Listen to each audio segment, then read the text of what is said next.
Hello, and welcome to Living Hope Boise Sermons. I'm your host, Jonah McEntee. Throughout life, we go through different times of change. This week, Pastor Chris will discuss God's hand over these seasons. Now join me in Ecclesiastes 3 as Pastor Chris begins.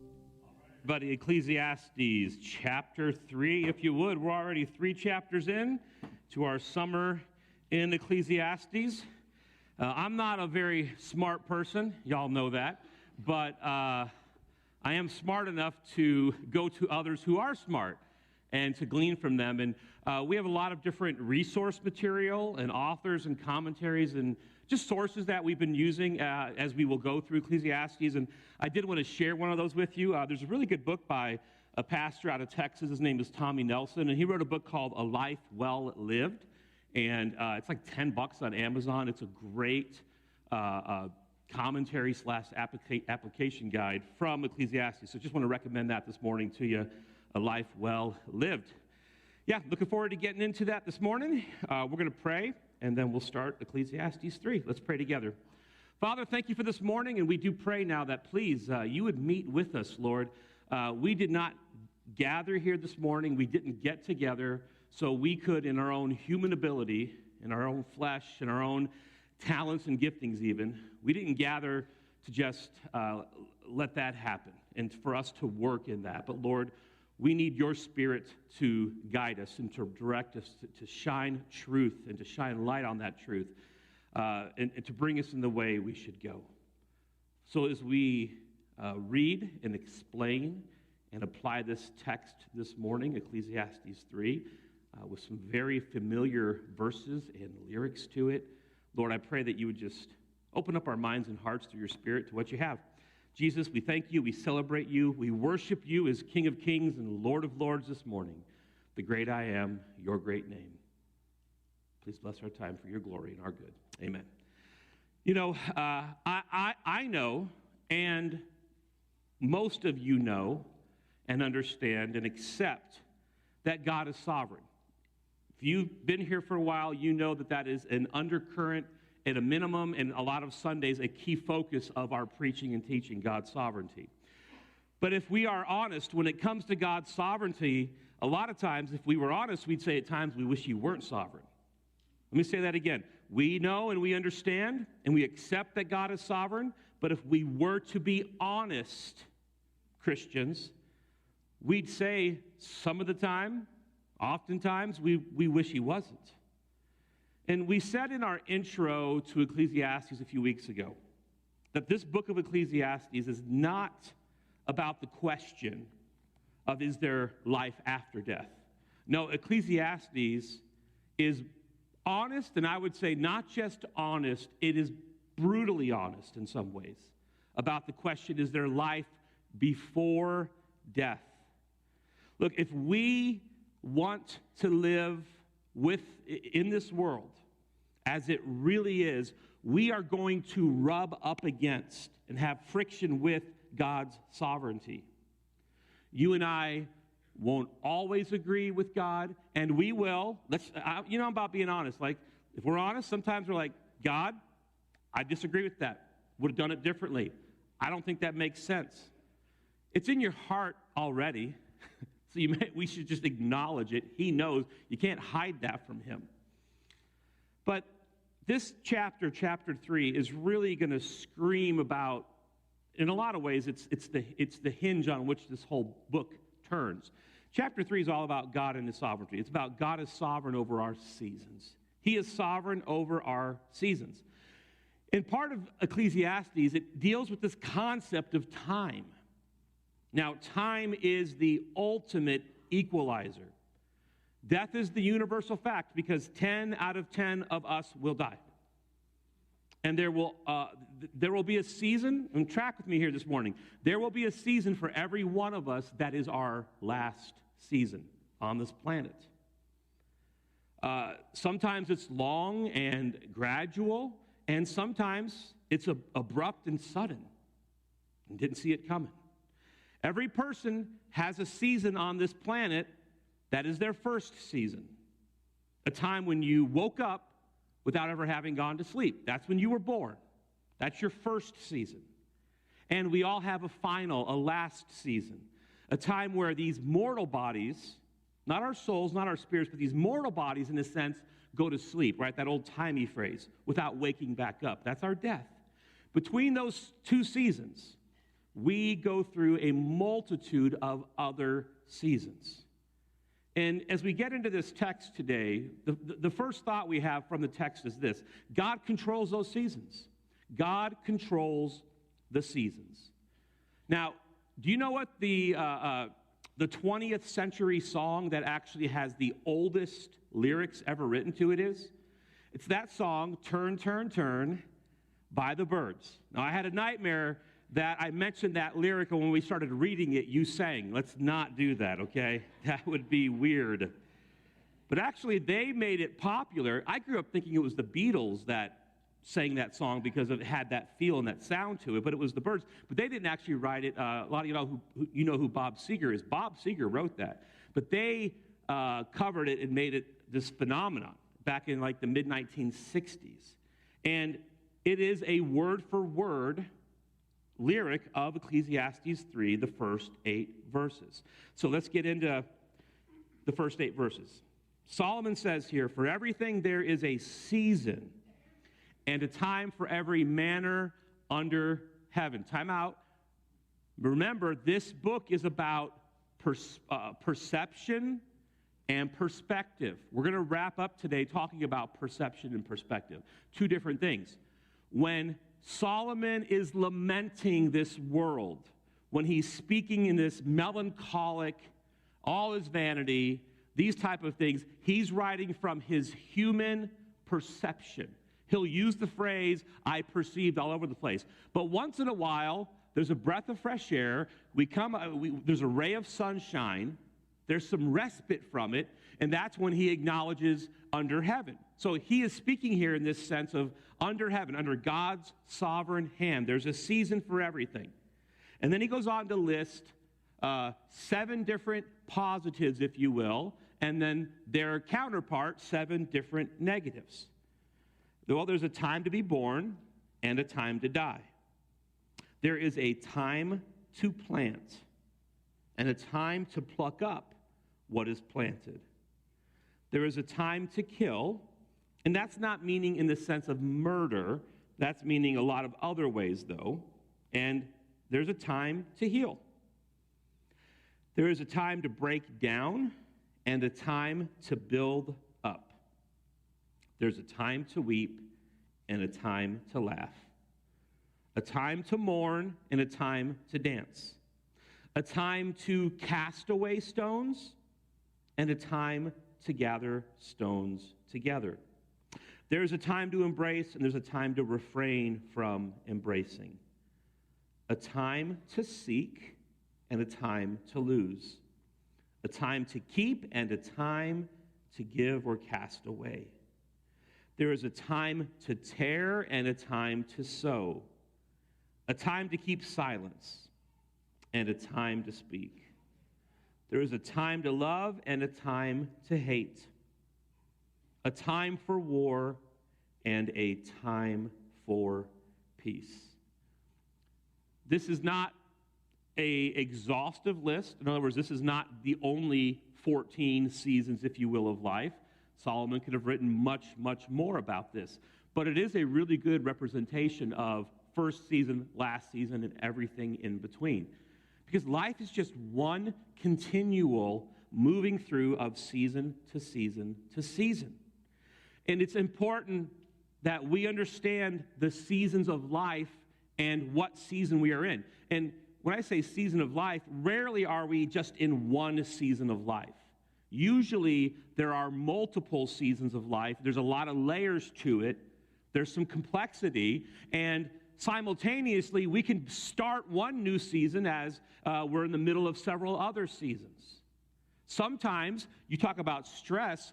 The biggest stressors in life are typically the beginning of a season, right? Having a kid, getting married, starting a new job, moving. A lot of those things represent the beginning of a new season, and that's hard. And sometimes those things happen at the same time.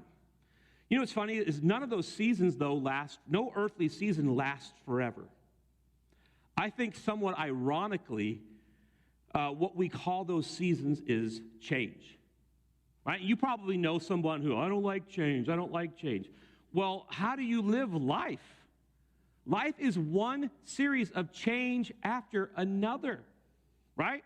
If as an adult says that, I'm like, well, you change clothes, you've changed cars, you've changed jobs, you change all the time. When someone says, I don't like change, what they really are telling you is, I want to be in charge of everything.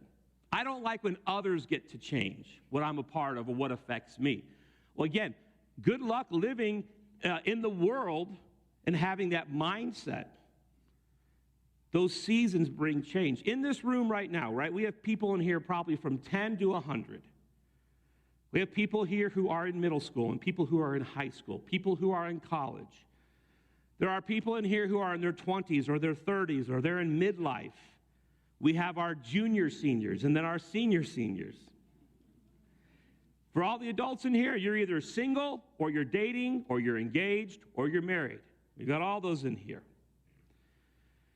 And the challenging seasons, those are the ones that seem like they'll never end, but they do.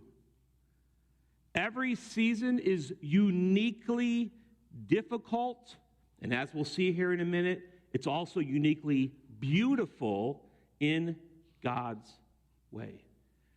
As someone who is still trying to wrap his mind around the fact that there are no children in our home anymore, that we're empty nesters, just trying to grasp the reality of how did this happen? Like, I still feel like we should be going home and there should be toddlers running around our house. But you know what happens? That child is born. And for that first season, that child is 100% dependent on his or her parents. But something unique begins to happen. And every season that child will go through, it also represents a decreasing dependency on mom and dad. There's also some joy, but right, you know how it is when you're in the middle of that newborn, when you're not sleeping, she's not sleeping, and it's diapers and strollers and being up at night because the kid's got croup or colic. You feel like I remember those years thinking, I'm exhausted and this is never going to end. And then all of a sudden, I'm dropping them off at school at kindergarten, going, wasn't I just saying this would never end? And now I'm taking them to school. And now they're going to be gone from us for a huge part of the day. But they'll be home in the afternoons and the evenings. And then they get older, and they become less dependent. And then they start driving, and they become much less dependent. Right? The dirty little secret, kids, about driving is your parents will say that it's a privilege and they'll have all these things, but they actually love the fact that you drive because you're no longer the taxi service, no longer Uber. I remember when our kids started driving, they'd be like, we needed something for dinner, or, hey, run to the store, and like, this is the best, It was like having our own Instacart at home. So, but those kids, they grow, and it changes. And we're going to talk about some of that at the close here as well, but it does, in the moment it seems long, but in the end we all look back and go, where did the time go? And part of that is because, like I said, in the middle of especially adult life, when you have so many layers of seasons happening, even though that season seemed long with that kid who was taxing you physically and wearing you out, but you still love them and you do it because it's worth it. But a lot of other things change at the same time. It's not the only season of life you're in. So, but in the big picture, God controls those seasons, and he works in and with and through them. And I am thankful that God controls those seasons, the big picture. And what Solomon does in a kind of a larger sense is he starts with this larger picture, and then he zooms in. Because the next idea we'll see here is that God controls not just our seasons, God controls our seconds. God controls our time, the idea of timing. One of the many problems of the so-called prosperity gospel is it makes God sort of a genie in the bottle type of God. He is the opposite of that. God does not grant our wishes. God is not obligated to consider our plans when he makes his. I know we wish he would, and I know we have, hey, God, I've got some good advice for you. We frequently feel that way. And it bugs us, like I said, that there is a friction. If you are at times not frustrated with God, please come and tell me the secret to that. Because all I know is that I get ideas together, and I think this really makes sense, Lord. You should do this. And it will tie into the next part as well. We make this transactional God, but that's not how God works. And you may read Ecclesiastes, and you may mistakenly say, well, what does it matter? Why try? I mean, we do the things that we're supposed to do, and God doesn't guarantee us anything. Well, we do the things we're supposed to do because God says to do them. No strings attached. If you attach strings to your obedience to God, is it really obedience? Right? So God controls the seconds. God controls the time. Let's look at verse 9 through 13. What gain has the worker from his toil? That's a good question. That's a big question. Right? Many times you may feel like I spend the majority of my life doing work.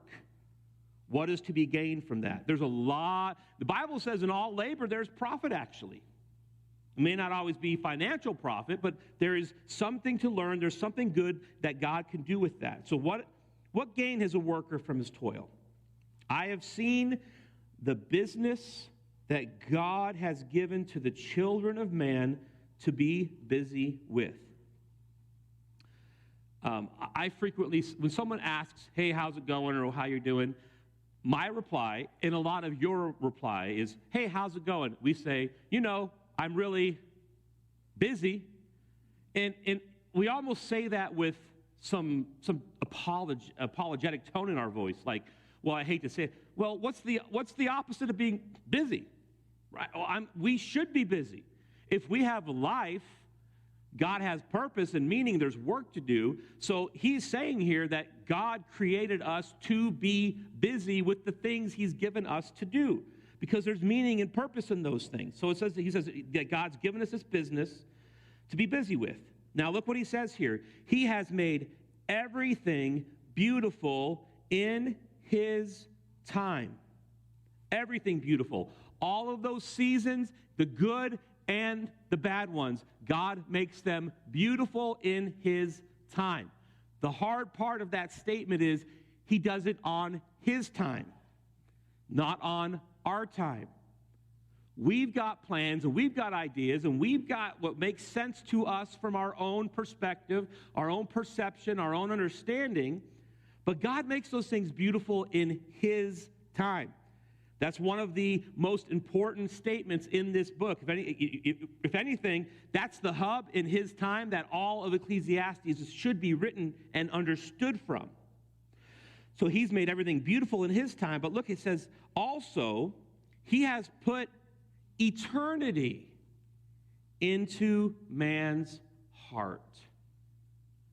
It's why we know that we know there is something beyond that last earthly season, death. There is something beyond that.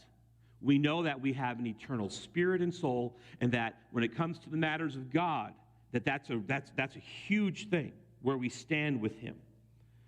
He says he's put eternity into man's heart, yet so that he cannot find out what God has done from the beginning to the end. In other words, Solomon's like, you are not going to fully understand what God is doing. You're not going to fully understand how he's using that for something good. Because there are some really horrible things from a human perspective that happen. There are some awful things. I mean, you just read the news, watch the news, whatever. You're going to see a lot of awful things. And God can make that beautiful, yes, in his time. For us as believers, Romans 8:28 helps us understand this. Romans 8:28, says that we know that for those who love God, it says, all things work together for good. All things work together for good. Well, there can be a disconnect because we might feel like, well, that did not immediately work out to my good. Just the opposite, actually. It caused me a lot of pain, a lot of grief, a lot of sorrow, or someone I loved. It is in his time according to his glory and his ways and his purposes. But we have to understand how he's working through that. He's working out his sovereign timing. Verse 13, I perceived that there is nothing better for them than to be joyful and to do good as long as they live. I would underline that verse, folks. Be joyful and do good as long as you live. Also, that everyone should eat and drink and take pleasure in all your toil. This is God's gift to man. Again, you're going to see this theme for all 12 chapters, that God has given you the ability, especially in him, to enjoy the small things, to enjoy things that most people never even pay attention to. It's that idea of the blessings that God gives us that we just don't even realize. And we're not grateful for because we don't even realize they exist. But these things that God has given us to do, it's in so many ways, this busyness and work and toil, it's a gift from God. So God controls our seasons. God controls our seconds, this timing. Sometimes God will change our circumstances, but more often than not, he changes us. That's what the point of prayer is. Let me read you a quick story here from World War II. In her book, The Hiding Place, Corrie ten Boom gives a wonderful example of this idea. She and her sister, Betsy, were being held in a concentration camp. Betsy said that they still had to trust God and thank him for everything. These are kids, folks. These are kids. We're talking hardcore Christianity. Everything about the camp they were in was awful. Everything. Being in the middle of a war, being separated from their family, watching other prisoners die. But day in and day out, the things that Corrie hated above everything else were the lice that bit her in bed. It was miserable. She couldn't get away from them. It was impossible to get a good night's sleep. One time, Corrie and Betsy were thanking God for everything. Betsy interrupted Corrie at the end of her prayer and said, "And those bed bugs, Corrie, thank God for those lice." Corrie thought her sister was crazy, but she thanked God for bed bugs by faith. After they had been at that camp a few days, they started a Bible study in their barracks, an unauthorized activity that would have provoked the guards and certainly gotten them in a lot of trouble. But the guards never came into their room, into their barracks, to break up the study or order them to quit. They always wondered why. Later, Corrie learned it was because the guards were afraid of catching that lice. It turned out that the shield of God around Corrie and Betsy ten Boom was a bed bug. Do you see how God seeks what passes us by? And that's the beautiful thing about his sovereignty. I can't use a bed bug, but God can, and God does. And sometimes those very things that we hate are the very things that God uses to accomplish his purposes and for our good. He controls our seconds. The third and final thing we see here from this text is this: God controls the successes, the idea of outcomes, if you will. All 3 points are hard for us as human beings with our own ideas, our own rational free will. Of all these 3 ideas, this may be the hardest. Look, when I was a much younger man, I I was a much younger man when the church growth movement was in its heyday. And there were these conferences everywhere about, you would go to these churches and you would hear from these churches about, hey, here's what we did to get really big and to draw a lot of people and have a big crowd. So you should do what we did so you can have a big crowd and a lot of people too. And even as a young guy, I had just such a visceral reaction to that because of two things.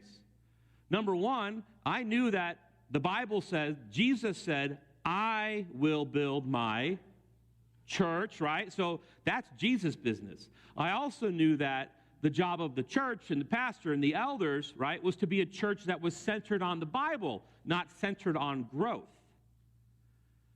In other words, a biblical understanding of church growth, if you will, is a healthy church, a church that is biblically centered, focused on Jesus, focused on the gospel, focused on the word and teaching the word, right? If the result of that might be growth, but it's not the purpose of the church to grow.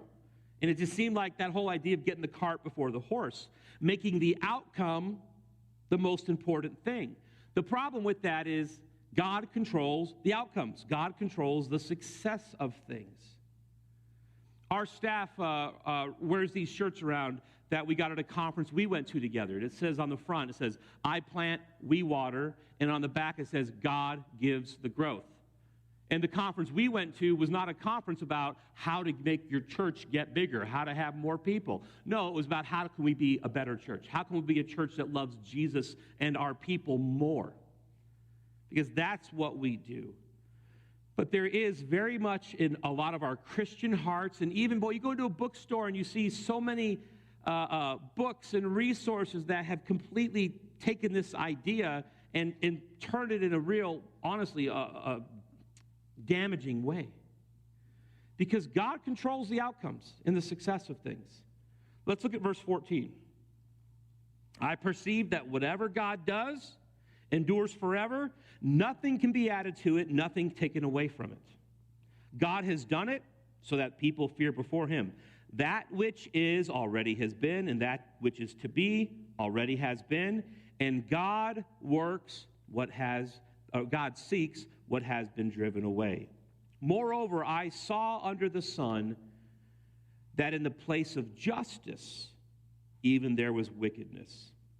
Remember here, he says, I saw. In the place of righteousness, even there was wickedness. We see that today. I said in my heart, God will judge the righteous and the wicked, for there is a time for every manner and for every work. Again, verse 18, it's important to realize, I said in my heart. This is life from man's perspective, not God's perspective. This is not from the viewpoint of the sovereignty of God. This is more from the viewpoint of the sovereignty of man. I said in my heart with regard to the children of men, that God is testing them, that they may see that they themselves are but beasts. I told y'all when we started Ecclesiastes, there's some on surface value, there's some weird stuff in Ecclesiastes, because it's the laments of a person who thought they could figure it out. And this is the result of that. Saying we're no different than animals. For what happens to the children of man and what happens to the beasts is the same. As one dies, so dies the other. They all have the same breath, and man has no advantage over the beasts, for all is vanity. Right? You don't see that on the Mother's Day cards. You don't see that on the Christmas cards, because that verse is just like, wow, what kind of mindset is this author in to write such just harsh, meaningless, like this, that's vanity, his mindset. Verse 20, all go to one place, all are from the dust, and to the dust all return. Who knows whether the spirit of man goes upward and the spirit of the beast goes down into the earth? He's at this, it's like Solomon has these moments of just having a pity party. And that's really, he's going, poor me, poor me. I did all these things and it didn't turn out the way I thought. God didn't give me the outcome from these things that I thought he would give me. How dare he? He goes on to say here, so I saw, again, his perspective, there's nothing better than that a man should rejoice in his work, for that is his lot. Who can bring him to see what will be after him? Well, God's sovereignty sure can. I can answer his question there. It's having the right perspective. And the right perspective for a believer must begin. The first lens in our perspective has to be God is in control. If God is not in control, we are wasting our time. But he is. And his sovereign, good purposes always do come to pass. And when it comes to the idea of outcome or success, I mean, look, how many of you have ever invested money? How many of you have ever bought a stock or bought a house only to see it go crashing down? There have been 2 times in our lives where we have bought homes at kind of the bottom of the market, and there's been 2 times where we bought it, and then the market just tanked. The market just dropped, right? Houses won't go up in value every year. Stocks won't go up in value every year. You ever planted a garden? How do you can take 6 tomato plants, put them out, give them the same soil, the same water, the same fertilizer, the same sun. You can take every variable and make it completely consistent. What's the outcomes going to be? Well, first of all, hopefully they produce a fruit, but the amount of fruit they produce can be dramatically different, even in a completely controlled environment. Why? How does that happen?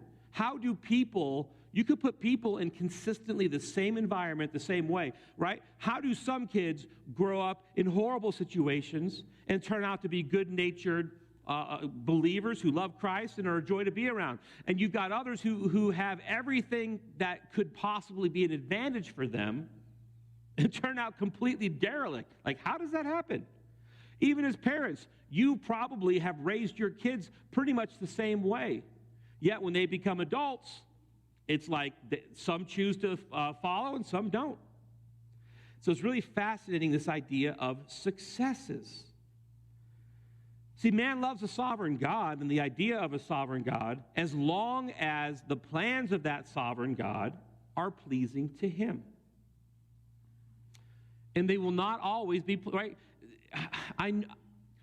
There have been times in my life where I'm like, God, I did my part, now you do yours. I am sure I'm not the only one. God, I'm obeying. I'm following you. I'm doing my best to live a life as free of sin as possible. I'm giving. I'm serving. I'm giving and serving others. So why this? Why this? Why you letting my car break down? Why did my water heater go out? Why is this person being such a thorn in my flesh? And you can go on and on and on. And if our view of God comes from a point of saying, Lord, this is the one side of the equation, so now you have to give me the other. I did 3 + 4, you must give me 7. The problem is that's not how it works. And God is clear, and Ecclesiastes is very, very honest about this. Look, let me help you kind of put some feet to this.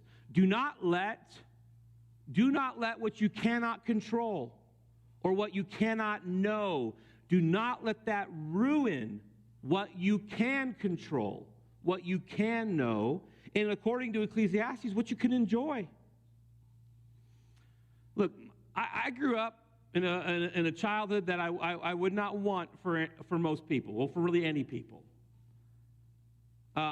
The way I was raised and kind of the situation I grew up in, it forced me to kind of just basically at points just to be a survivor. And honestly, it was very unpleasant, but it prepared me for life. Right? Because there were some days like, well, we didn't die today. And there were some mornings, well, we woke up to another day, so I guess that's a win. But what's interesting is those tough seasons can actually be fruitful because they can give you perspective. And when we want to look at some application from this, let me say this morning. This is one of the keys here. When it comes to perspective, we all have a choice in life, and that is perception versus perspective. Ecclesiastes really helps us get perspective because Solomon talks about his perception. He says, I perceived over and over and over. If all you do in life is perceive things without perspective, you're going to have a really hard time, friend. Because perception is simply using your five senses. It's using your sight, your hearing, your smell, your taste, your touch. It's using those five senses that God gave you to simply observe what is happening around you and you alone. Anyone can do that. Anybody can simply observe and perceive what is happening. The problem is, if we live in perception, it's very myopic. It's very me-centered. Perception simply says this is what's happening. It doesn't give it any context. It doesn't give it any hope. And it does not work well with others in community either. That's why for the believer, we have to have perspective. Perspective is not just observing what's happening around you, but it includes what's happening to others. It's not just how you feel, but it's how others feel. It's the gift that God has given us to make relationships on a human side as harmonious as possible. And even our relationship with Him. If my perspective is God is sovereign, then when I perceive things I don't like, I lean on my perspective, not my perception. Ecclesiastes teaches us, the Bible teaches us how to have biblical perspective. Not all the verses in Ecclesiastes are this remorseful, sad, somber tone. Occasionally, Solomon has biblical perspective. And we say, oh, that's the thing. That's the idea. The Bible instructs us to look at the world and the people on this planet with perspective, not just perception. In 2 Corinthians 4:18, look on the screen at this verse here. It says, so we don't look at the troubles we can see now. Perception looks at the troubles we see now. That's perception. No, what do? Rather, we fix our gaze on the things we cannot see. Okay, in a vacuum, friends, when it says we fix our gaze on things we cannot see, that makes no sense. Because it's speaking here of perspective, not just perception. So it's really important to understand this not just nuanced difference, it's a major difference in how we view life. He says there, the things we can see now, they're all going to be gone. But the things we cannot see will last forever. You may wonder this morning, well, how can I tell if I'm only using perception and not perspective? Well, the people in your life can sure tell you. I can guarantee you that. Are you the kind of person who, when one thing goes wrong, well, everything's wrong? Everything else in life could be good, but that one thing ruins it all. Well, it doesn't matter. It's all vanity. Like, wait a minute. How many other good things are happening in your life? That's what perspective gives. Right? People who only have perception. Well, do they let one part ruin the entire thing? You let one area that's tough remove the enjoyment from everything else. Y'all know that's the way you stay married, right? I mean, how often in marriage is everything good? And you're hitting on all cylinders all the time. Come on, man, it's like not reality. Yes, there can be times where like we can be missing each other here, but that does not change my perspective on who I am married, the amazing person that I married. And you know what? Yes, there's like 3 times in 30 years Sandra's disappointed me. And I happen to do it 3 times an hour to her. But it's perspective. It's where we have to step back. When we get caught up in just what we can observe in the moment, versus when we get back and we're like, no, what's really good and meaningful and true? And Christians, we have to have perspective. Regarding, I love this verse in Philippians. You talk about somebody who had perspective. It's our brother Paul. Paul says in Philippians, hey man, for me, right, to live is Christ, to die is gain. He says, for me, living means living for Christ, and dying is even better. That is perspective, friends, not just perception.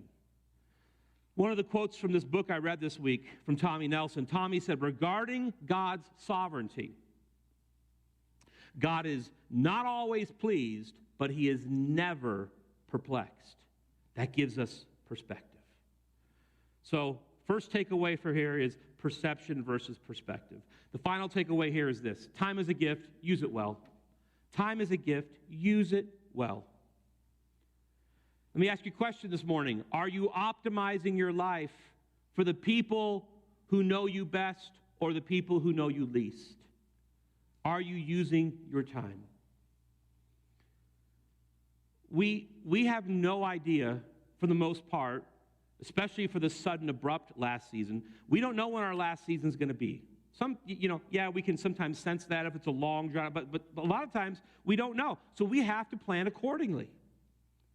I remember waking up one morning when we lived in Bend over in Oregon, and on the news that morning I heard about this sudden, inexplicable death of a world-class athlete. Bend had a lot of world-class runners and bikers and marathoners and triathletes. They just had a lot of people lived there for training. And it was crazy to get up one morning and to hear about Steve Larson, who was 39. You see the headline up there. In this article, right, Linda English, 44 of Bend, was running hard and fast. She was nearing her first turn on the curve of the Cascade Middle School track during a Tuesday evening workout when someone in front of her collapsed. I thought he had a leg cramp, she said. Within minutes, approximately 40 runners started sprinting towards where Steve Larson, 39 of Bend, former champion mountain biker, runner, and elite triathlete, lay on the track. It goes on to talk about they tried to help him. Larson was declared dead at the scene. He died from sudden cardiac arrest. But what caused the cardiac condition remained unknown. It goes on to talk about some more of the details there, but I wanted to read the final thing. Our vision of Steve is he was the healthiest, fittest guy you would have ever known. He was an absolute specimen, said this owner of a local athletic store. He was the guy who was always faster and stronger than everyone else, and just a good guy. Here's a person who, the last person you would have picked that day when you got up to have suddenly have passed away. But we all know it happens. That is why we understand that an hour spent and given today is way more valuable than one promised tomorrow. Oh, there'll be time for that in the future. Oh, I'll take care of that relationship in the future. You don't know that, friend. And it may be that either you or they may not be around in the future. When we say that we don't have time for something, what we really mean is that it's either not a priority or it's just inconvenient. That's what that statement means. When I say I don't have time, what I mean is it's not a priority, which may be a true statement. But a lot of times what it means is, well, that would just be inconvenient. If you're not willing to be inconvenienced for someone and for the ones you love, they'll have a hard time believing that you really love them. I often say that I can tell who I really love and who really loves me by the level of inconvenience I'm willing to go for them and vice versa. Right? If you're not willing to get up early, to stay up late, to put off the lesser things, to serve the greater things, it's the whole Mary versus Martha attitude. Time is a gift. Time is such a gift. You know, I can always make more money, but you know what I can't do? I can't make more time. So look, take that camping trip, float that river, play those games, go see that band, go see the Milky Way, go eat that In-N-Out. I really appreciated that God I was not living that way at a point with my kids, when my kids were early teen years and tween years there. And I realized, like I said last week, I was near them a lot, but I wasn't with them. And I had to recalibrate some things, and I had to reprioritize some stuff. Because just as important as what we say yes to is what we say no to. And time is such a gift that God gives us, that we are to steward and use for the right things. We see that is given here in these seasons. I'm going to go ahead and call the worship team up here for our closing song. Let me just say this in our closing here. We frequently have to lean into this when it comes to God's sovereignty in these things. God sovereignly used the worst human event in human history, the worst event in human history, the death of Jesus Christ. He used it for the greatest possible good in human history, which was his resurrection and our subsequent salvation. Do you understand that? That's how God works. God used the worst thing ever to be the best thing ever. So what are you worried about in your life? You worried God can't handle it? Are you worried God can't use it? Are you worried God can't do something with it? And you're praying and praying and praying and praying and praying for God to change that, but maybe he just wants to change you, right? Maybe it's like those bed bugs. It's the very thing that you hate is the very thing that God is using for your good. Would you pray with me here this morning? Lord, thank you for the truth of your word and its honesty. Thank you for tuning in to Living Hope Boise Sermons. I hope you enjoyed this week's message. If you did, feel free to follow us on YouTube, Facebook, and Instagram at Living Hope Boise, and catch the latest sermons on all major podcast platforms. You can also join us in person at 9 and 10:45 a.m. on Sundays. And remember, we exist by the grace of God, for the glory of God, and for the good of all people.